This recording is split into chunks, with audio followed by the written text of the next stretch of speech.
The fruit of the Spirit is love, joy, peace, patience, kindness, goodness, faithfulness, gentleness, self-control. Against such things there is no law. And those who belong to Christ Jesus have crucified the flesh with its passions and desires. If we live by the Spirit, let us also keep in step with the Spirit. Let us not become conceited, provoking one another, envying one another. That's Galatians chapter 5, verses 22 to 26. It is our core and key passage all these few months. And here in the month of January, we began a series I'm calling Branches on the fruit of the Spirit, the character traits, the virtues that God grows in his people, beginning with love and then extending to the second one we have here is joy, love and joy. Last week, we didn't get a question as much as a comment, a song I could have quoted about love. It's Watered Down Love, a lesser-known song by Bob Dylan. It begins like this: love that's pure, hopes all things, believes all things, won't pull no strings, won't sneak into your room, tall, dark, and handsome, capture your soul and hold it for ransom. You don't want a love that's pure. You want to drown love. You want a watered-down love. And it's kind of a prophetic song to look at the themes of love through the lens of 1 Corinthians 13, our passage a week plus ago, to think through, do we want the love as defined that way, not self-seeking, but self-giving?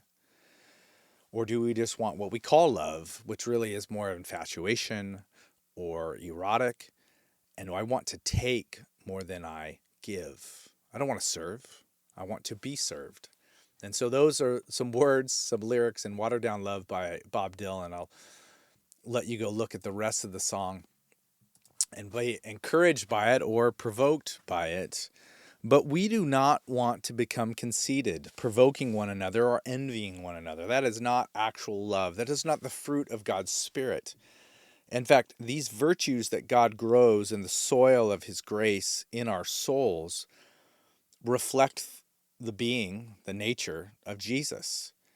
And our first question that comes this week in our Talkback, again, the number for the Talkback is 503-765-5785. That's 503-765-5785. The first question that comes this week is the list of the fruits of the Spirit or fruit of the Spirit in Galatians 5 comprehensive or representative?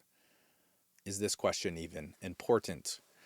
I think it's an important question. I don't think that the list is comprehensive, meaning exhaustive. I don't think it covers everything. But these are the qualities that grow in the believer. In fact, there's a study we'll do in a future week where you could take all 9 that are listed and really fit them in the themes of 1 Corinthians 13. Be like, okay, I could see how you could define that this way, like joy, rejoices in the truth, but does not delight in iniquity. Right? There's one of the verses in 1 Corinthians 13, but also relates to joy as the fruit of the Spirit, the second one listed. You could think, okay, how do I know if it's comprehensive or representative? Well, what is missing? How could it be incomplete? I would say the fruit of God's Spirit is in our lives. When God does a work in our lives, we become humble. Well, humility is not listed in these 9, but it's certainly alluded to because love is actually humble. I do not think of myself more highly than I ought to.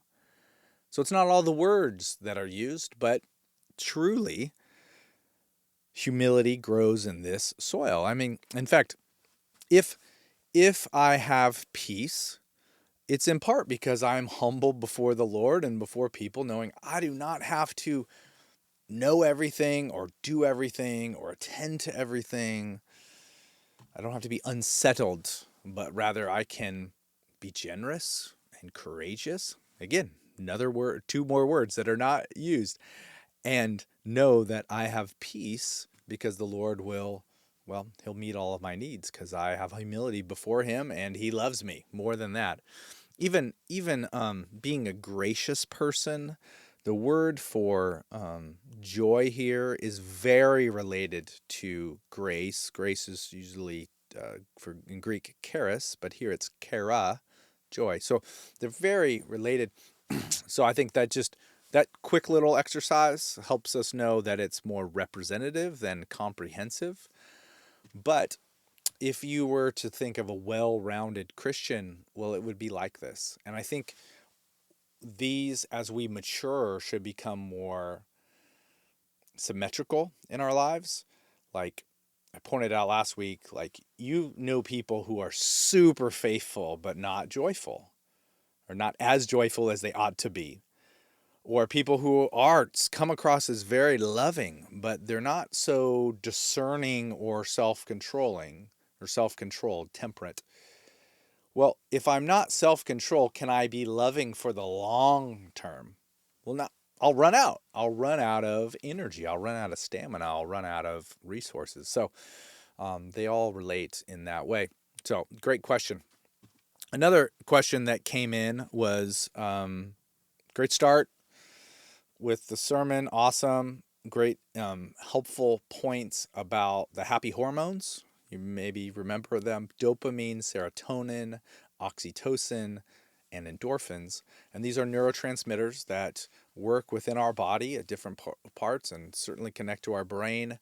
And these are the things that display our happiness, display our enjoyment in short and long terms. The question is, so what do we do with that information? And I think there's some really helpful research that I've listened to and read. You can find it nearly anywhere, where we learn how we're hardwired for enjoyment. Particularly dopamine gets maybe the most press. Someone else this week said, dopamine could be like the happiness hormone, but serotonin is more like the joy one.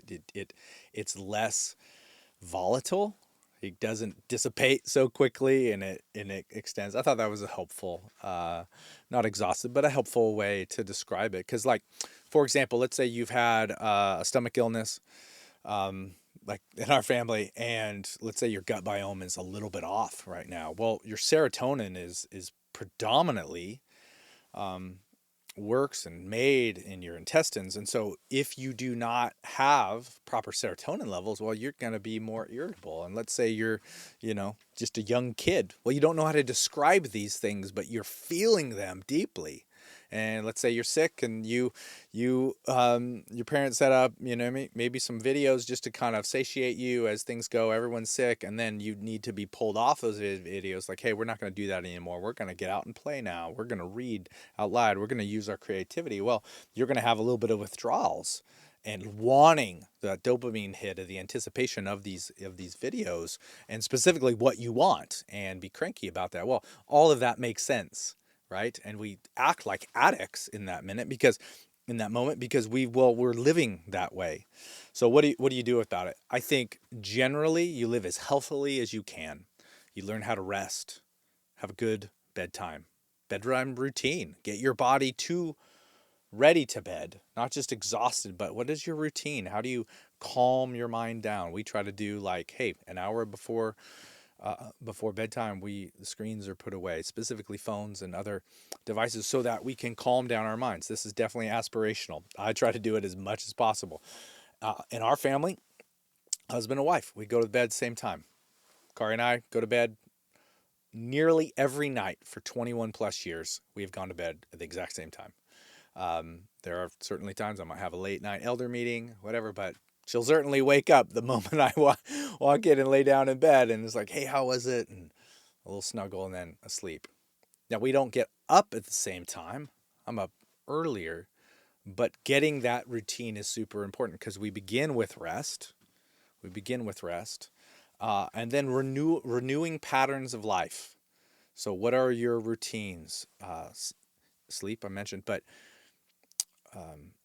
proper nutrition and hydration, and as much analog life as possible. I often will talk to people who have a more blue collar job, and they really enjoy it. They love making something with their hands and accomplishing a task. And let's say your work is really never done. The screens are always on. You just turn it off and you come back the next day. I mean, your company would let you work any moment of every day because there isn't necessarily a measurable thing, but you're just chipping away, chipping away, chipping away, and accomplishing tasks and working on projects, but there's not necessarily the tangible effects or product from it. If you have that, you have to learn to discipline yourself, a habit of like, I turn it off.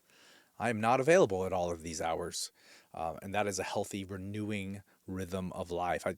Recreation is another way related to that, of being outside as much as possible. Certainly for me, the secret sauce, not only going to bed same time as Kari, but secret sauce is recreation as a way of life. Like every part of or a part of every single day is physical exertion for me. It's not the exact same thing every day. Some days it's a walk. As many days as possible it's a run or an early morning bike ride. In the winter, it's in our garage. Even just yesterday morning, it was a day for a bike ride early morning. I hop in there or whatever, and our cat hops up on the handlebars and wants to snuggle. It's really cold in there, but it's just a really funny scene. And we just have that moment where I'm just putting in the work right there, or lifting weights. And I try to do this in community when possible, and certainly inspire others on. And these are the types of ways where we can have renewing and recreating lifestyle, where I am preparing my body to not only enjoy, I mean, the endorphins, serotonin, the sometimes the dopamine, but certainly those two related to these physical exertions and the recovery from that, the intake of protein in a proper way.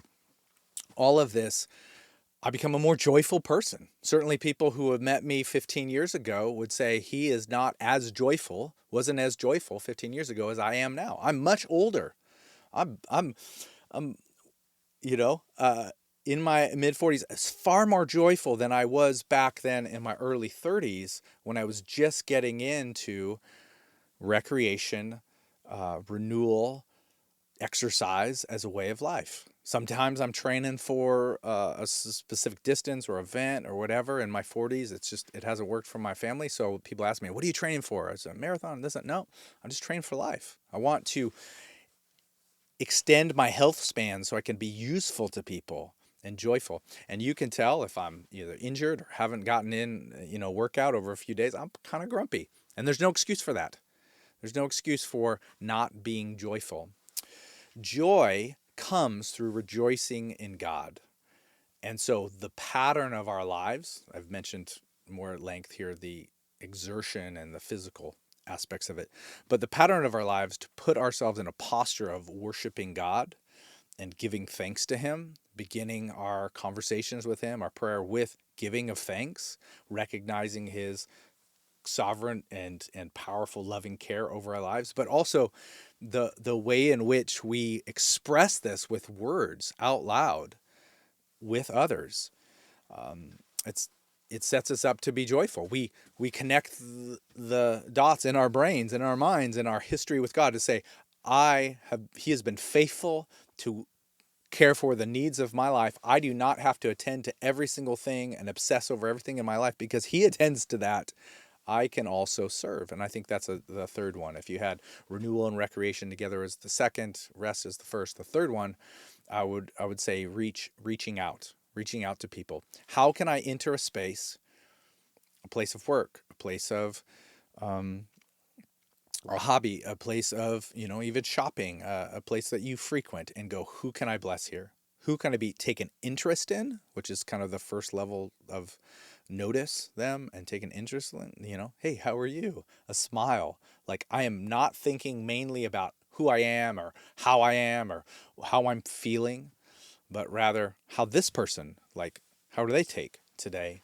And listening and loving people in Jesus' name. And if that is the pattern of our life, I think we would be very joyful, right? And there's a lot of research on how to increase your serotonin levels and oxytocin, that third one I mentioned, through physical connection, really important.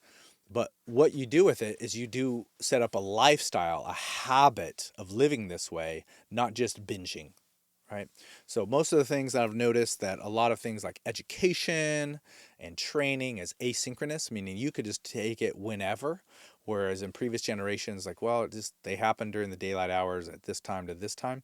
And it's helpful and convenient to have things asynchronous. They can be out of order, you can do whatever. But what that can lead to is unhealthy patterns of living that are binging, like I just cramming for my training or my tests and not really entering in, or I have all of my, people time at once, but not really a faithful and consistent habit. So I hope this is helpful. What do you do with it? You spend your joy, you share your joy, and he gives you more. That is what you do. I want to end with sharing that quote from Tim Keller that I quoted in the sermon.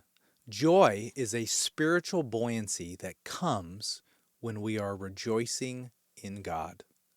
Numerous people have messaged saying, hey, what is that quote? So here it is again. Joy is a spiritual buoyancy that comes when we are rejoicing in God. He preached a sermon on 2 Corinthians 4. So this is a common theme, not just in this passage, but many other places where they're hard pressed and not defeated and so forth. And he goes on to say, this joy, this buoyancy does not mean we are impervious to suffering. It means we are unsinkable. We are constantly getting wet. We are constantly being pushed down. However, we do not stay down. We don't sink.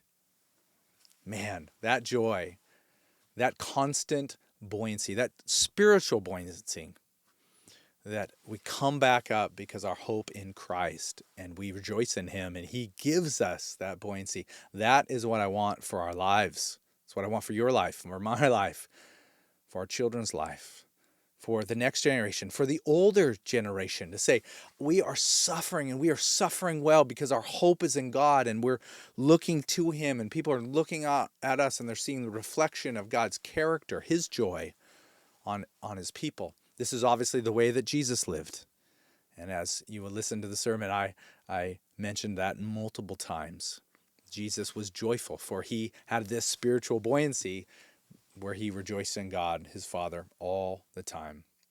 Church family, we meet in house churches this Sunday, the first Sunday of February, and then we will be on to the next fruit of the Spirit, which is peace. We'll see you there. Worship with you. God bless.